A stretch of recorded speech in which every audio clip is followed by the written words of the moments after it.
चुनावी साल में पार्टी के संविधान में संशोधन कर लालू यादव ने तेजस्वी को आरजेडी का नया बॉस बना दिया है और यह फैसला पटना के एक होटल में राष्ट्रीय कार्यकारिणी की बैठक में लिया गया।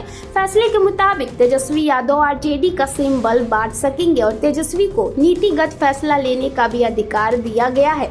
आरजेडी सूत्रों के मुताबिक अब लालू यादव सिर्फ नाम के राष्ट्रीय अध्यक्ष होंगे। बिहार में इस साल के आखिरी में हो रहे विधानसभा चुनाव को लेकर सारे फैसले तेजस्वी यादव ही करेंगे। 2020 के चुनाव में ही तेजस्वी यादव आधिकारिक तौर पर लालू यादव के उत्तराधिकारी घोषित हो गए थे और इस साल हुए बिहार विधानसभा के चुनाव में लालू की पार्टी ने तेजस्वी को मुख्यमंत्री का चेहरा घोषित किया था।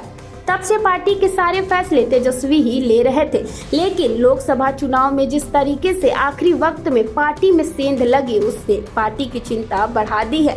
आरजेडी सूत्रों के मुताबिक लोकसभा में तेजस्वी यादव ने माय समीकरण के उलट अन्य जातियों को भी साधने की कोशिश की है। इसी कड़ी में पार्टी ने चुनाव में कई सीटों पर परंपरागत यादव दावेदार को दरकिनार कर कुशवाहा और अन्य पिछड़े समुदाय से आने वाले नेताओं को टिकट दिया है। आरजेडी का यह प्रयोग कुछ जगहों पर तो सफल रहा, लेकिन झंझारपुर और नवादा समेत कई जगहों पर आंतरिक गुटबाजी के कारण विफल हो गया और इन जगहों पर पार्टी के पुराने नेता बागी हो गए।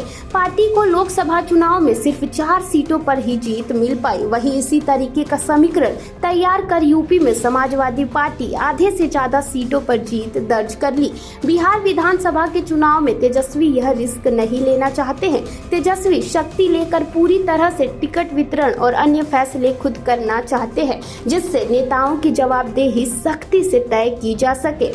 यह सवाल भी काफी सुर्खियों में है कि आखिर तेजस्वी यादव अपने पिता से सीधे अध्यक्ष की कुर्सी ही क्यों नहीं ले लिया।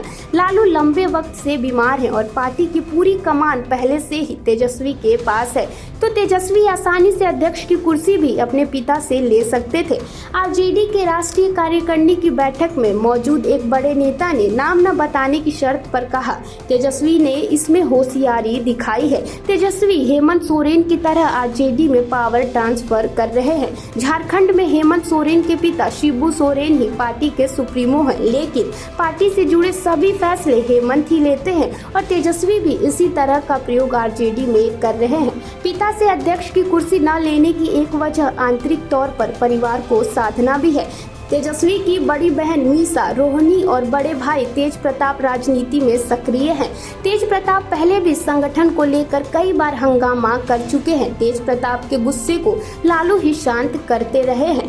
लालू के पास अध्यक्ष की कुर्सी रहेगा तो परिवार के अन्य लोग ज्यादा मुखर नहीं हो पाएंगे। वहीं लालू के पास अध्यक्ष की कुर्सी रहने से सीधे तौर पर किसी मामले में तेजस्वी पर ठिकरा नहीं फूटेगा।